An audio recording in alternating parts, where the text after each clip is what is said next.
रगों में पारे की तरह दौड़ते लहू को मुंजमद कर देने वाला सस्पेंस, लम्हा बलम्हा जिस्मो जाँ पर खौफ तारी करती एक पुरस्कार कहानी जो आपके होश उड़ा देगी। कहानी का नाम है वीरान मंदिर। 6 घोड़ों की बग्गी पर स्याह लबादा ओढ़े और लंबा घूंघट निकाले एक पुरस्कार शख्स तेज़ी से चाबुक लहराते घोड़ों को भगाए चला जा रहा था। रात का आखिरी पहर था और चारों तरफ खामोशी छाई हुई थी। सबसे हैरतनाक बात यह थी कि ज़मीन पर घोड़ों के कदमों के निशान नहीं बन रहे थे। यूँ लगता था जैसे वो हवा ही में उड़ते जा रहे हों। आसमान पर कहीं कहीं स्याह बादल लहराते फिर रहे थे और जब कभी चांद के सामने आ जाते तो पल भर के लिए अंधेरा छा जाता। ऐसा बार बार हो रहा था, लेकिन घोड़ों के भागने के अंदाज में ज़रा बराबर फ़र्क नहीं आता था। रास्ता कच्चा था और उनका रुख सामने नज़र आने वाले जंगल की तरफ था। वो घना जंगल, बावजूद इसके कि उनके कदम ज़मीन पर नहीं पड़ रहे थे, लेकिन वो अपने पीछे गर्दो गुबार का एक गहरा तूफ़ान छोड़ते जा रहे थे। बड़ी अजीबो गरीब किस्म की सवारी थी।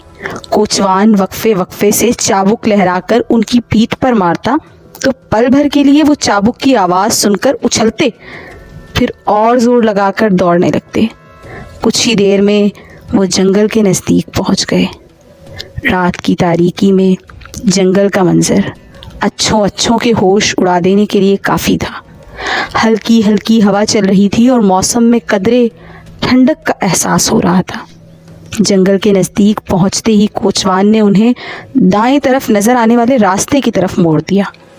घोड़े उसका इशारा पाते ही उस तरफ मुड़ गए।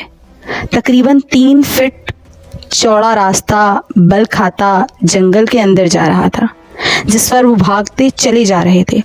जैसे जैसे वो फासला तय करते जा रहे थे, वैसे वैसे दूर, बहुत दूर एक पुरानी इमारत के आसार वाज़े हो रहे थे। चूँकि आसमान पर चांद निकला हुआ था, इसलिए रोशनी जंगल के अंदर तक भी फैली हुई थी। रफ्तार के हिसाब से चंद मिनटों में वो इस इमारत के नज़दीक पहुंच गए। कोचवान ने लगामें खींचकर उन्हें रोक दिया।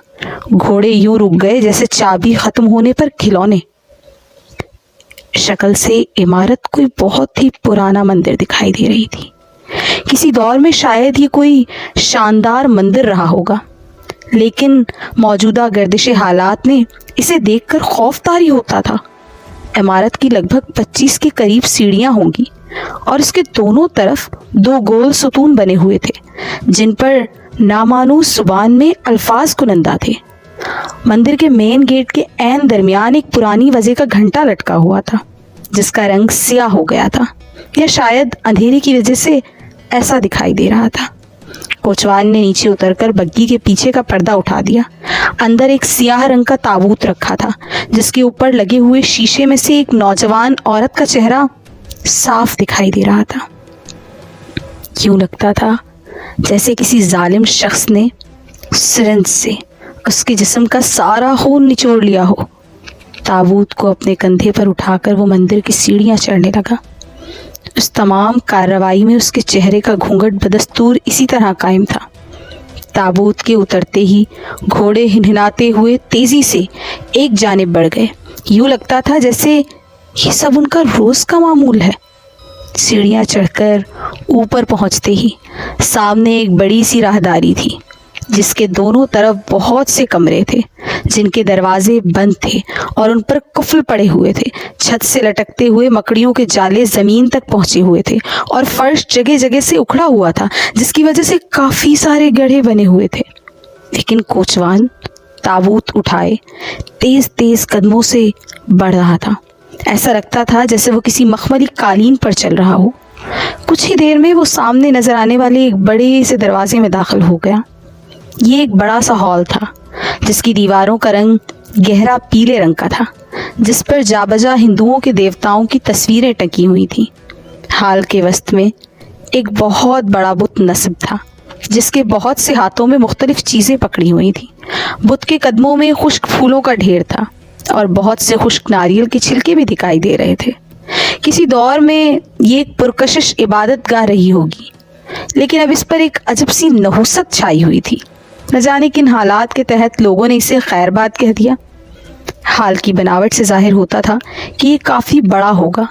चारों तरफ एक पुरअसरार सी खामोशी छाई हुई थी। कोचवान ने ताबूत बुत के कदमों के पास रख दिया और खामोशी से एक तरफ बैठ गया। काफ़ी देर तक बेहिस्सो हरकत बैठे रहने के बावजूद उसने कोई हलचल नहीं की थी। उसके अंदाज से यूँ लगता था जैसे वो कोई खिलौना रोबोट हो और चाबी ख़त्म हो जाने के बाद यकदम रुक गया हो। घूंघट बदस्तूर उसके चेहरे पर लटक रहा था और उसने भी उसे उठाने की जहमत नहीं की थी। फिर अचानक एक आहट सी सुनाई दी और यकदम हाल में कोई दाखिल हुआ। किसी के आने की आहट महसूस करते ही कोचवान के जिस्म पर लर्ज़ा तारी हो गया और उसके साथ ही उसने दोनों हाथों से अपने चेहरे पर पड़ा घूंघट उलट दिया। एक तंगो तारीक कमरे के वस्त में एक चटाई पर घेरवे रंग का लंगोट बांधे एक बूढ़ा शख्स, जिसके लंबे बाल उसके शानों तक फैले हुए थे और हाथों में एक मिट्टी का बुत था, कोयलों से दहकती अंगीठी सामने रखा बैठा था। मिट्टी का बुत माश की दाल के आटे से गूंद गया था और बनावट से किसी औरत का ही लग रहा था। वो वक्फे वक्फे से कुछ पढ़कर दाएं तरफ रखी एक ट्रे से सुई लेता और उस आटे से बने बुत के जिस्म में पेवस्त कर देता। हैरत अंगेज बात यह थी कि जहाँ जगह सुई चुभती वहाँ खून के कतरे नमूदार होने लगते थे। ऐसा लगता था जैसे वो किसी आटे के बुत में नहीं बल्कि किसी जिंदा इंसान के जिस्म में सुइयां पेवस्त कर रहा हो। तकरीबन 7 सुइयां उसमें पेवस्त करने के बाद उसने उसे अपने बाएं जानिब रखी हुई एक छोटी सी धाती पेटी में एहतियात से रख दिया, जिसकी सतह पर एक खोपड़ी और 2 हड्डियां छपी हुई थी और उन पर सुर्ख रंग से क्रॉस का निशान बना हुआ था। इस काम से फारिग होने के बाद वो बेचैनी से किसी का इंतजार करने लगा। कोचवान की घूंघट उलटते ही उसका करिया चेहरा सामने आ गया। उफ खुदाया, उसका गलीज चेहरा देखकर उपकाइयाँ आ रही थीं। ऐसा जैसे वहशतनाक चेहरा शायद किसी और का हो। उसकी आंखों से ढीले गढ़ों से बाहर लटक रहे थे। उसकी ठोड़ी लटक कर इधर उधर झूल रही थी। तोते की तरह मुड़ी हुई नाक उसकी बदसूरती में और इजाफा कर रही थी। हाल में दाखिल होने वाला शख्स उसको देखकर कोचवान के बदन पर लर्ज़ा तारी था। उसके सामने एक ऐसा शख्स खड़ा था जिसका चेहरा तो सामने के रुख का था, लेकिन उसका धड़ पीछे की जानिब मुड़ा हुआ था। हाथों के लंबे नाखून नीचे लटक रहे थे और उसके पाँव की उंगलियां 5 के बजाय 8 थीं, जिन पर घने बाल किसी रीछ की तरह होने का गुमान देते थे। उसने एक काले रंग का चौगा ज़ेब तन किया हुआ था, जिस पर फास्फोरस से किसी ढांचे की शक्ल बनाने की कोशिश की गई थी। ये सारंग था, जिसे देखते ही कोचवान के जिस्म पर लर्ज़ा तारी हो गया था। बात सच्ची थी, क्योंकि वो एक बार उसकी एक गलती पर उसे एक ऐसे इलाके में कैद कर चुका था जहाँ पर सफली दुनिया के मौक्कल भी जाने से घबराते थे। सज़ा माफ़ हो जाने के बाद वो दोबारा उसे अपने मज़मूम मकासद के लिए इस्तेमाल करने लगा और उसके लिए कब्रिस्तान से ताज़ा लाशों को चुरा कर लाता था। वो पुरस्रार शख्स उन लाशों का क्या करता था, उससे उसे कोई गर्ज न थी और ना कभी उसने खोज लगाने की कोशिश की। तुम्हें यहाँ किसी ने आते हुए देखा तो नहीं? एक इंतहाई बारीक आवाज़ सुनाई दी। नहीं, जवाब में एक और बारीक आवाज़ थी और फिर खामोशी छा गई। दफ़ा हो जाओ, दोबारा वहीं बारीक आवाज़ गुर्राई। कोचवान ये सुनते ही यूं उठकर भागा जैसे अगर उसे एक लम्हे के लिए भी देर हो गई तो उस पर कयामत टूट पड़ेगी। भागते हुए उसे दोबारा ठोकर लगी, लेकिन वो उठकर तेज़ी से भागता हुआ हाल से बाहर गया। राहदारी क्रॉस करते हुए वो तेज़ी से मंदिर की सीढ़ियाँ उतरकर एक जानिब खड़ी बग्गी की तरफ बढ़ गया। शाम के साए गहरे हो रहे थे। एक बैलगाड़ी जिस पर एक औरत एक बड़ी सी गठरी सामने धरे बैठी थी, उसके हाथ में एक रोटी और गुड़ की एक डली थी। बैलगाड़ी को एक उधेड़ उम्र का शख्स हाँक रहा था, जिसका हुलिया उसकी खस्ता हाली का मुंह बोलता सबूत था। वो तेज़ी से बैलों को एक बारीक छुरी से हाँकते हुए भगाने की नाकाम कोशिश कर रहा था, ताकि रात का अंधेरा फैलने से पहले पहले वो अपने गांव शामनगर पहुंच जाए। आसपास के इलाके में फैलने वाली पुरअसरार बातों की वजह से उसे बहुत फिक्र लगी हुई थी, क्योंकि उसके साथ उसकी नौजवान बेटी सुगरा भी थी, जिसे वो اس کے سسرال سے اپنے بڑے بیٹے کی شادی میں شرکت اور کام کاج کے سلسلے میں لے کر اپنے گھر جا رہا تھا۔ اس کی بیٹی کی شادی قریب کے ایک گاؤں مبارک پور کے کمہارے کے بیٹے سے ہوئی تھی، جو برتن بنا کر زندگی گزر بسر کر رہے تھے۔ اپنے جیسوں میں بیٹی بھی آ کر وہ قدرے بے فکر ہو گیا تھا، اور 1 ہفتے بعد اس کے بیٹے کا نکاح تھا۔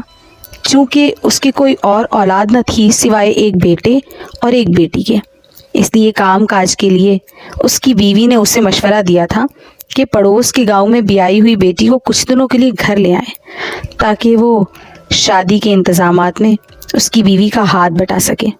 اور Shahzad Khan horror fiction novel and digest writers horror and creepy stories now you can watch on YouTube.